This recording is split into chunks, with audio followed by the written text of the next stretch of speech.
Wednesday night rugby on Off the Ball. With Vodafone, official sponsors of the Irish rugby team.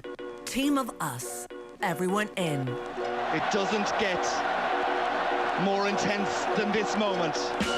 Stand well back, everybody, because that is a different class from France.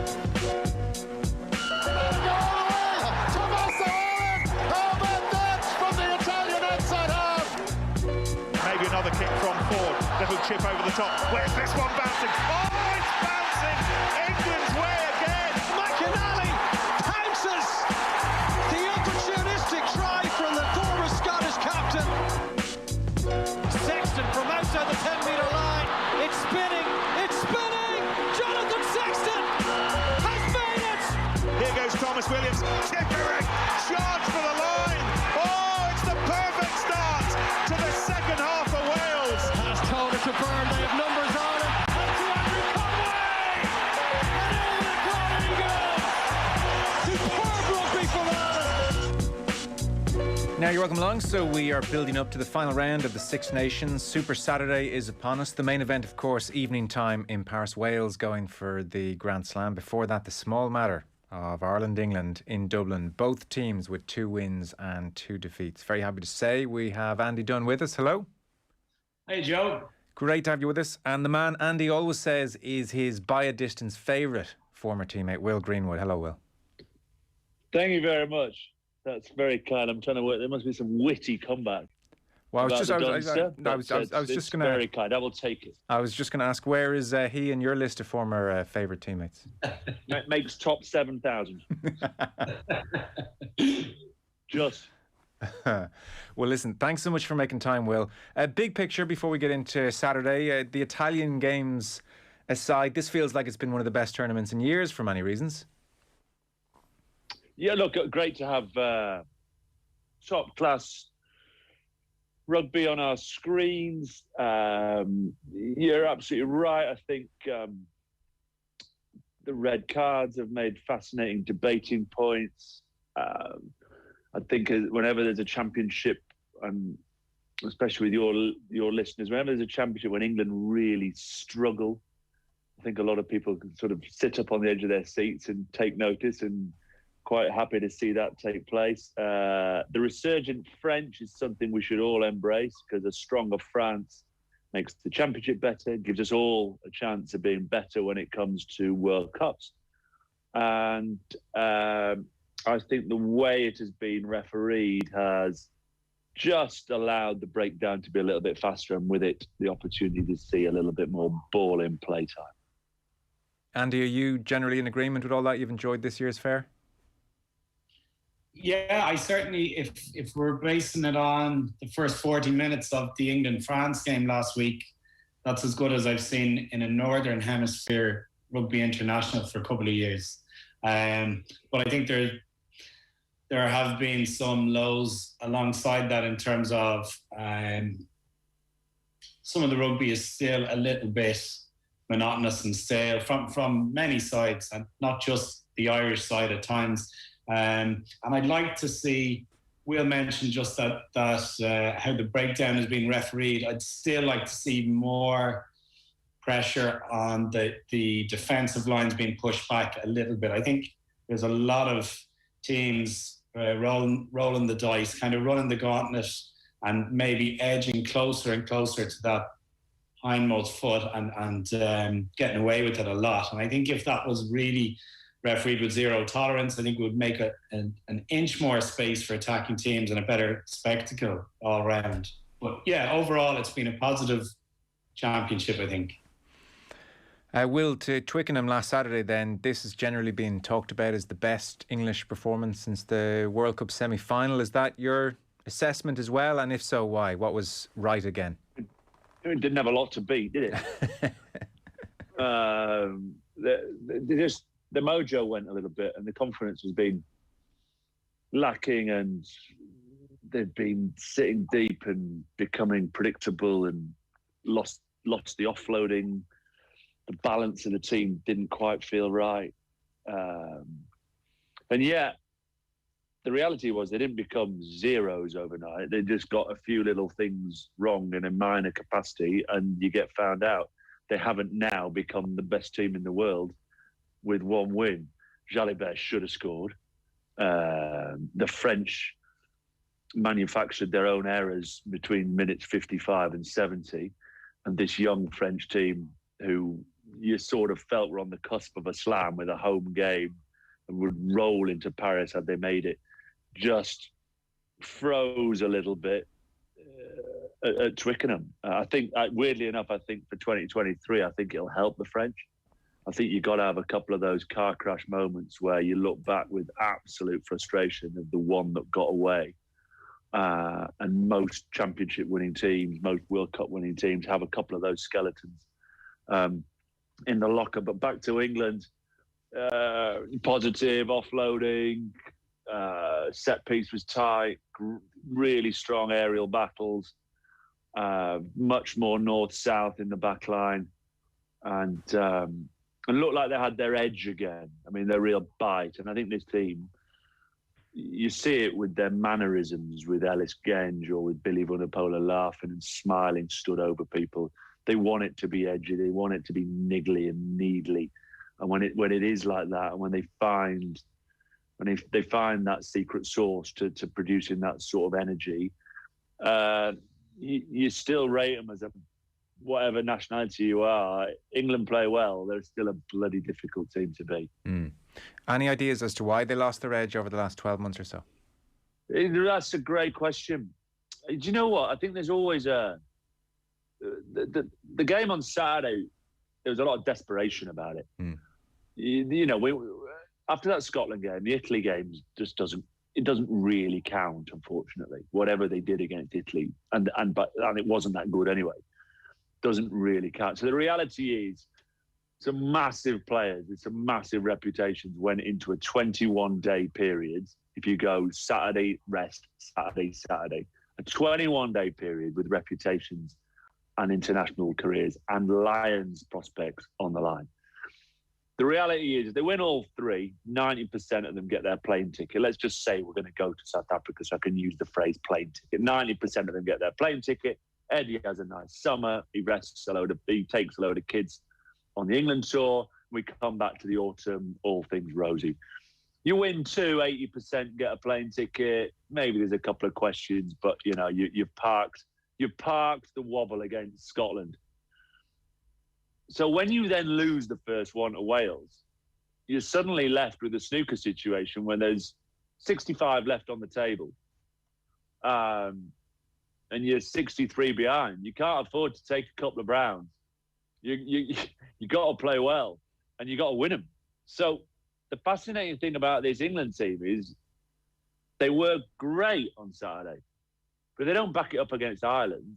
1 from 3 from that 21-day patch puts those senior players right back under the microscope on the Petri dish and puts Eddie Jones under a heap of pressure. What Saturday has done is given them a lifeline and kept them in the game. It's probably a similar enough situation for Ireland, Andy. For Andy Farrell and his coaching ticket, 2 wins versus 3 wins is a hell of a difference. Yeah, very much so. It's interesting to hear Will. I'm surprised to hear Will speak with that kind of level of urgency about the pressure that's on the English players. I didn't realise that was the case, or even on Eddie Jones. I felt, I suppose, maybe it's more an Irish viewpoint, but if you're the best, if you make a World Cup final in 2019 with the youngest team that ever make a World Cup, with a coach that regularly takes the team to World Cup finals, went undefeated in Australia 3-0, went 19 wins on the trot, you don't lose 3 games in the Six Nations, which includes Italy. Yeah. And 3 of those games, you know, am I going mad? It was at home. Scotland was at home. There were 3 games at home. Yeah. It's just, you know, and the high standard, the number of players we have, the funding. If you look at it in the cold hard, like there's all sorts of things that can bring it back, and you go, well, transition and don't be so hard on them. And I get that, and I've been in that player, but we came 3rd in the 2004 Six Nations post-World Cup, right? We came 3rd, that finished about 10 of us. So if you put it into context, that if England lose to Ireland on the weekend and Scotland duff up Italy, England come 5th. So when we came 3rd, that finished it finished Woodward.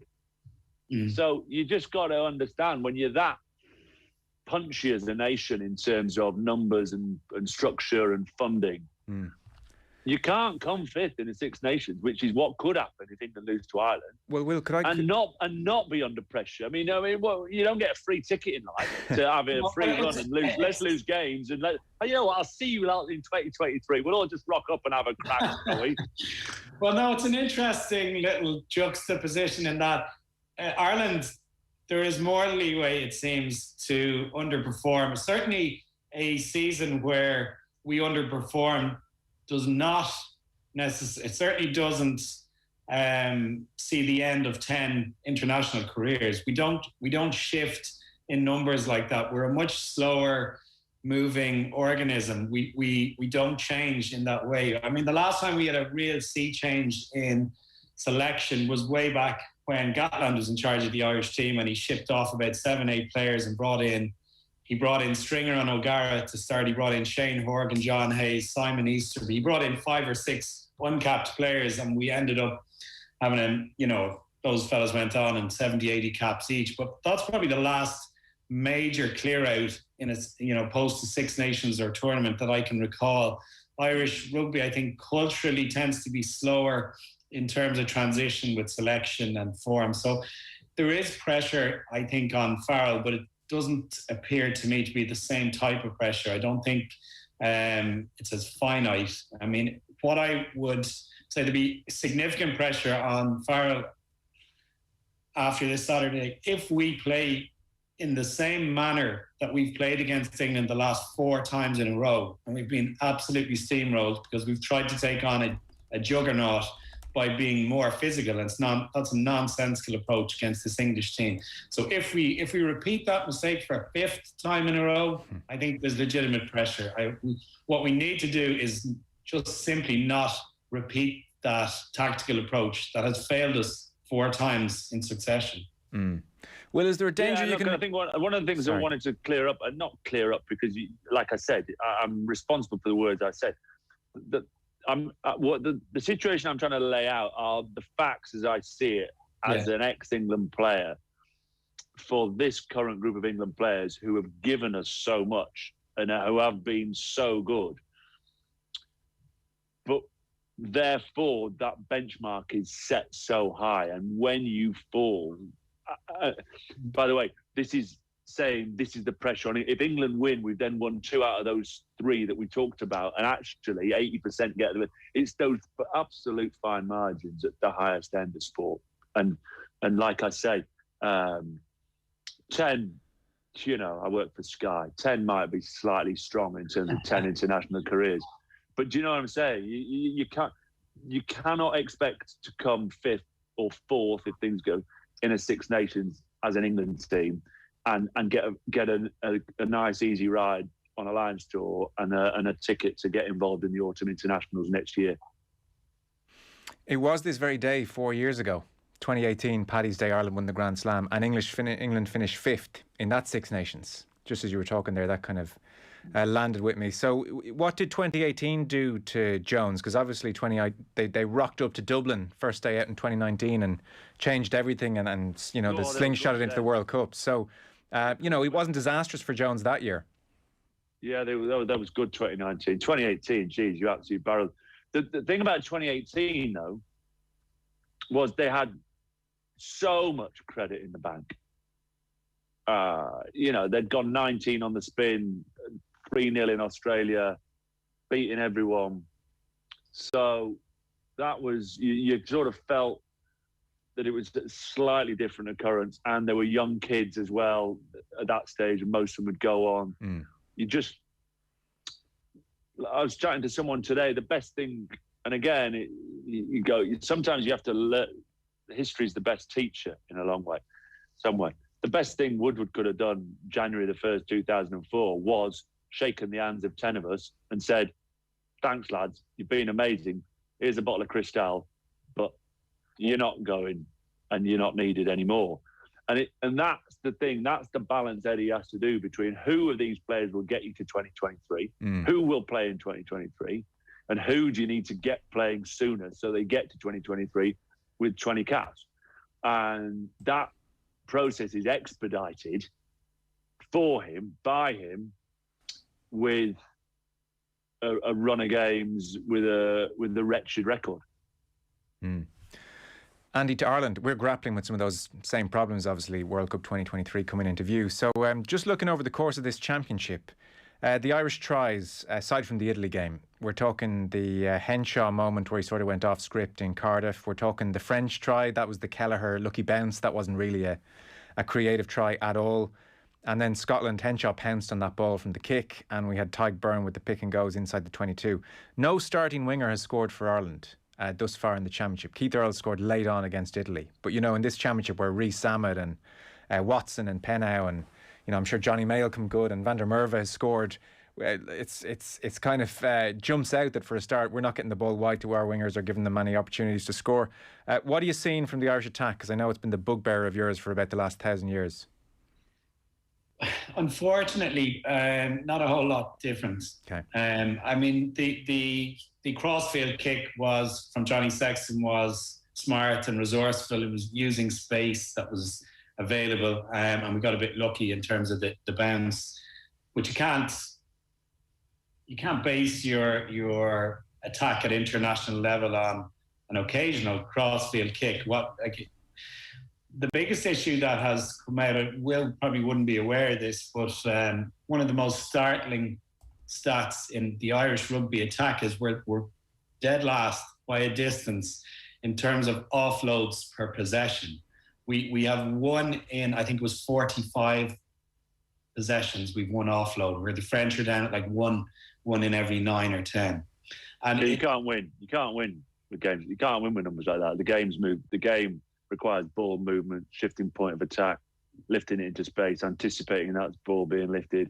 You become that horrible word in sport. You become predictable. Yeah, and the problem is, Will, we've been like that, and it was hugely successful in the last couple of years of Joe Schmidt's regime. We were able to execute so well in terms of technical detail that we got away with being predictable, but we kept that style we persisted with it again and again and again, and teams very, very quickly found us out, but we haven't changed quickly. So it is disappointing coming towards the tail end of the Six Nations that we're not creating, we're not seeing wingers get their hands on the ball in space. Yeah, but your wingers are slightly different, right? So Lowe's probably getting crucified at the moment for that tackle, and who knows what's happening with selection on the weekend. But you asked me who I want to play with from the Irish team. I said, you got to give me James Lowe. Put me in a team with him. And you're like, he'll make things happen. He'll go hunting. He'll do little private calls with one or two players. He'll do something, and he'll be super dangerous. And Keith's played a lot of time in the centre. It's someone who often wants to come in field and play. He's not, you're talking football. He wants to step in off his wing, get inside and get in amongst it and get his foot on the ball and play and have a lot of contact. He's not necessarily what I would say is a sort of your Johnny May, your Louis Rhys Sammet, outside bus. You don't have those. So other guys are scoring the tries. Now you might say that they're not. My point is, I wouldn't overly worry if those two Irish wingers that you're picking aren't scoring tries. It's if you're not creating chances that the problem is. I'm not sure we are. Yeah, I'm not sure we are. And Keenan, you got to give time. I like Keenan. He runs the line. He reminds me a little bit of Bolshaw. Just sort of gangly, limmy, quick, very aware. Great under the high ball, by the way. Was he a Gaelic footballer? Just I don't know. Bad. He looks like he was, but yeah, he's been a real kid. He's only had a few. He's only had a few games, so give him time. I think Ireland are a much better team than. I'm not saying you're giving them credit for, than perhaps people are giving them credit for. And Scotland are not a process. Ireland was completely in control of that game until whatever happened. I don't know what Gary Ringrose is doing He had a really poor day. I'm sorry that he's injured, because I'd have liked to have seen him back, because I think he's quality, but he had a bad day at the office. And you sort of invited Scotland back into the game. You stopped the clock at 55, 60 minutes, and you battered a half-decent Scotland team at Murrayfield. So I felt, although I took the handicap bet, I felt Wales would beat England, although I bottled it and went with +5 points rather than straight Wales. I felt England would always beat France, although that was a little bit tighter than I thought. And this one, I genuinely, I think it's too tight to call. You lose your man Ryan, who was sensational, but Mo Marnie comes back in, so Byrne can go in the second row. He can start with Baird and start with Marnie. And for Paul O'Connor, there's just different chess pieces for his line-out wizardry. Yeah, look, I have to feel England have got their edge, and I'm not going to be predictable about it, but I think we'll turn you over. But it can easily play out. There's no way England can say they've been consistent enough to go to Dublin to have the absolute conviction of their own quality yet. Will, would you consider Ireland predictable in attack then? No. I quite like watching your guys play. Now, this is where it's great, because we're often toughest on our own kids. You know what I mean? Yeah. So Dunner's tough on the Irish lads, and he's going, but I'm seeing quality from England. And I think sometimes when the team you're asked to watch the most and look at, you can often, occasionally, just look at what we did wrong as opposed to celebrate what you did right. And that's why I sort of try and watch internationals 3 times. After the Wales game, I was on the Zoom call, we're having a beer with mates going, what's just happened there? I watched it back. We were pretty good against Wales. So for Ireland, I think Herring's come in and done a fantastic job. Your line-out is absolutely world-class. You got a couple of rocks at 1 and 3. Cian Healy was fit again. Tadhg Furlong's charging back into form. Both you say Henderson's arguably the best second row of the championship.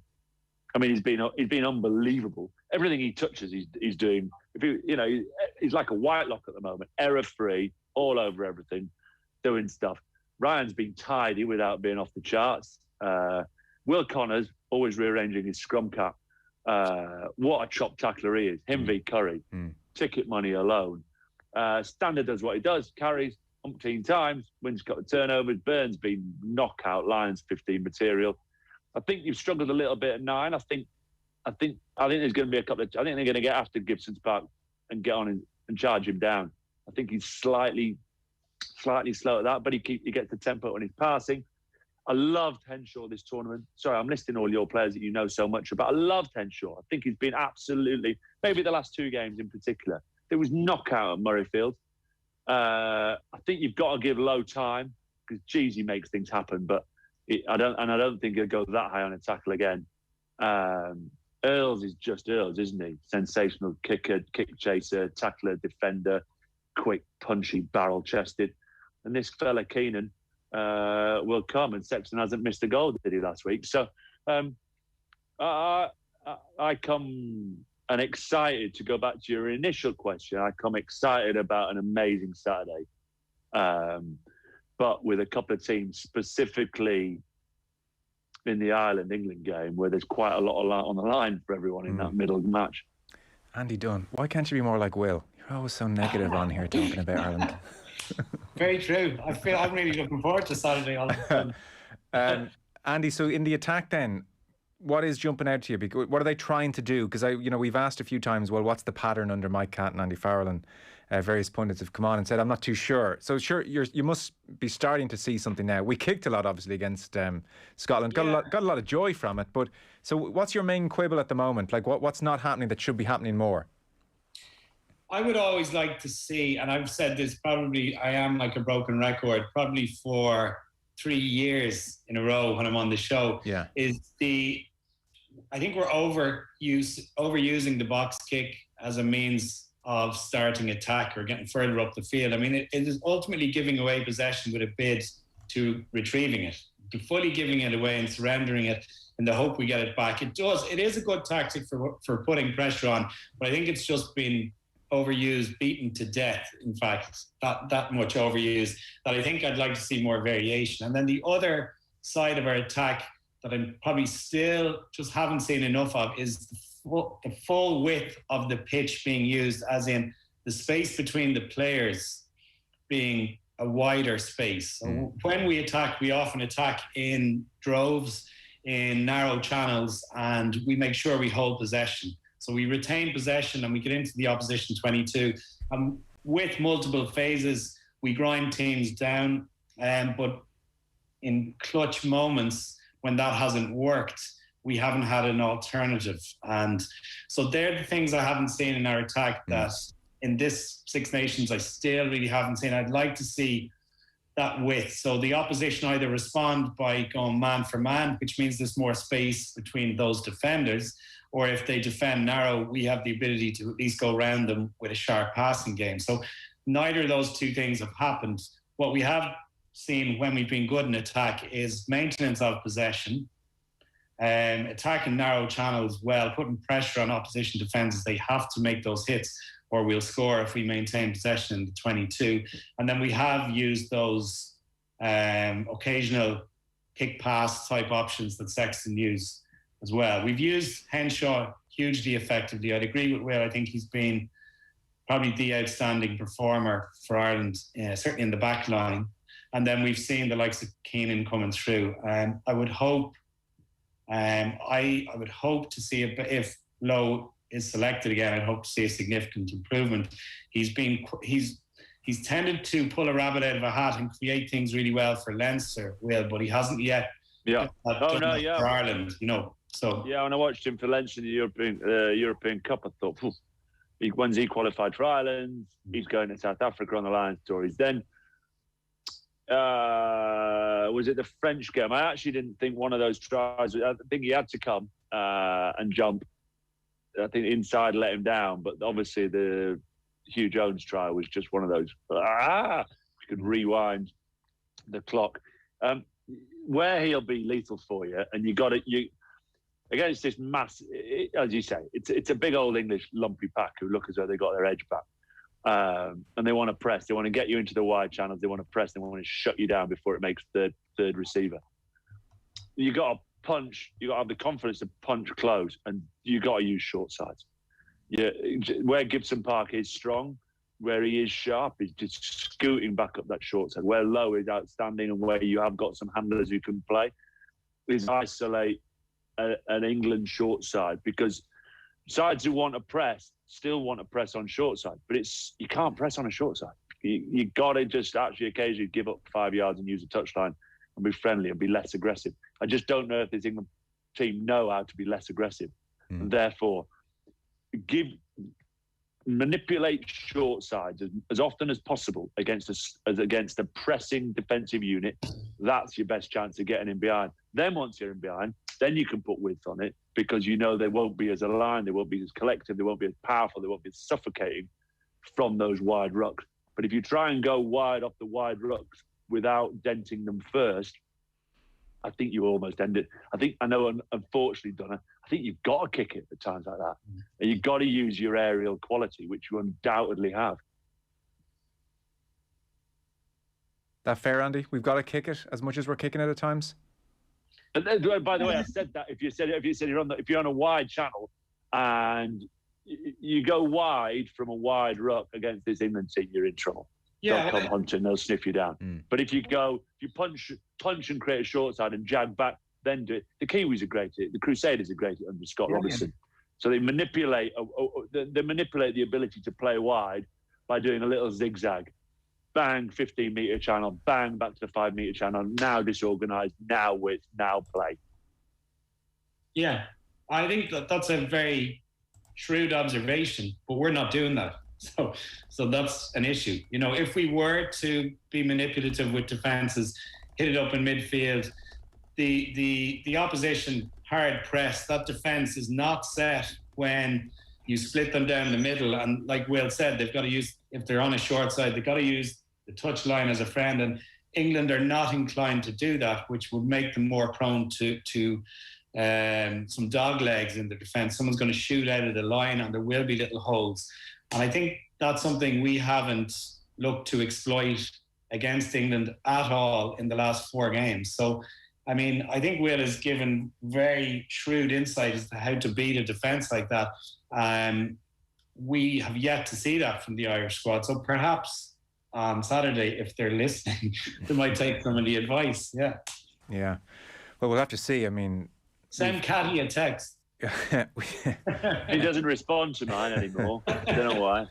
We've had so many screen grabs over the last couple of weeks of the Irish team with overlaps or with men over and just taking it into contact instead or kicking it instead, and that's kind of maybe the reason, Will, for our slight pessimism, unfortunately. Yeah, I get that, but I tell you, I mean, I know it's that strange thing. So what I always try and be, and hopefully it's come across today, and the sort of we got to be tough on the issue and soft on the person. I hope everything we've said has not necessarily been isolated at an individual, because I know it's a horrible place to be, and I was one of those players in 2004 that had a terrible post-World Cup Six Nations, probably believing my own hype, open top bus tours, and it's difficult, and you end up then doing everything you shouldn't be doing. You're watching videos going, what am I doing?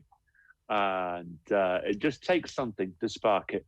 And I hope, whilst obviously not being neutral, I hope both sides bring the sort of intensity that I know they can do, because I think it'd be an absolute belter, because there will be, if they can see space combined with the desperation that they'll both have, because they both understand the damaging impact of losing 3 games in one Six Nations. Our rugby coverage is with thanks to Vodafone, sponsors the Irish team of us, everyone in. One other point to mention, Andy, CJ Stander's announcement, interesting timing. You kind of suspect this is going to be a bit of emotional energy for the team. That's the way they're talking about it already. Yeah, I would have thought so. Even hearing some of the quotes from Sexton as captain, O'Mahony as captain in Munster, he seems not only a trusted lieutenant for those, he's just a valued friend, and he's kind of woven himself into the fabric of the Irish team's personality and the Munster team's personality. And I think that emotional lift is really going to help both Stander and that Irish team on Saturday, because, you'll need it, fellas, because our boys are coming for you. You'll need it. I tell you what, Gibson Park, don't take too long over that box kick. Big bad Mara's going to get you. And don't go into that midfield, because Billy and Mara are waiting for you. Come on, fellas. Before you go, Will, what about Wales then? So I think Alan Wynne-Jones alone has gone for his 4th Grand Slam, which is just nuts. Paris seems like a big old task, though. What do you think? No chance. No, I've loved Wales. I think they've been fabulous. Look, they've had an opportunity, haven't they? They played against 14 men twice. Scotland were all over them like a cheap suit and had the game, and then didn't quite believe in themselves, perhaps, to put themselves on the brink of a triple crown. I look at them and I see a very powerful team. You got North, Adams, Williams. They've moved Jonathan Davies to 12, big old lump. They've got a point of difference from bringing Sheedy off the bench. I think their back row is off the charts. I think the balance their back row has with Navidi, Tipperick and Faletau. And they are, for all England's excuses, or excuses is the wrong word, for all England's complaints about Gozer, when it got to 24-all, Wales deserved to win that game because they kept playing. And the people who kept playing and kept tipping and kept stepping and kept moving the ball and shifting the contact were Navidi, Tipperick and Faletau. I know Navidi went off after 70, but in that 60 to 70 minute period when they bang, bang, bang, penalty, penalty, penalty, it's because they put England under so much pressure. Beard has been a great counterfoil to Alan Wynne-Jones. He's been as good as him, and Coryell comes off and scores. Wynne-Jones has been the best loose head in the tournament. The Sheriff can score and is a big game player. Their quality, I think Paris and this French team, and they've been nibbled at. They were away for 4 weeks. They had that COVID break. Meant they lost a little bit of their collective calmness, minutes 50 to 70. I think I would, if Wales beat this French team in Paris, I think it could be Alan Wynn's best slam of the lot. Yeah, it'd be an amazing way to do it. Fellas, we're pretty much out of time. So Andy Will said he reckons England will do it on Saturday in a word or two. Doesn't sound like you're back in Ireland the way you're talking about how we're doing things either. No, I think England will just prove a little too strong overall, unfortunately. Particularly after Will's comment that Maro's coming after us. You know, every single fibre of my being wants to quit and knock lumps out of them. But I don't... The reality is, right, you invite me onto an Irish rugby show, right, and I've got to say England are going to win. So I'm going to get a load of grief. So what I might as well do is just come out punching.